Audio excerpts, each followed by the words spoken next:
मैं हूं Yasir Saeed mastermind studio से और कलाम पढ़ूंगा ताजवर शकील साहिबा का। वो जिसको बीच रास्ते पर भटकता छोड़ आए थे कि बदले में वफाओं के बिलकता छोड़ आए थे, वही डरपोक सी लड़की अकेले सह रही है सब कि तेरे नाम पर अश्कों की नदी बह रही है। अब तुझे कब है खबर दिल तोड़ने की क्या सजा होगी, भला ऐसे किसी पत्थर को चाहत क्या आता होगी।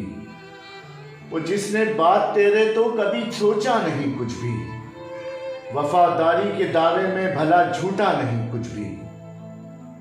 वो तेरे छोड़ जाने पर भी क्यों पलटी नहीं पागल, उसी रास्ते पे बैठी है वो तेरी राह तकती है। नहीं अब जी सकेगी वो, तेरे नजदीक थोड़ी है। तेरी बीमार बरसों से जरा भी ठीक थोड़ी है कि जो आए उसे दे दे। मोहब्बत भीख थोड़ी है। कलाम था ताजवर शकील साहिबा का। इजाजत दीजिए मास्टरमाइंड स्टूडियो से यासिर सईद।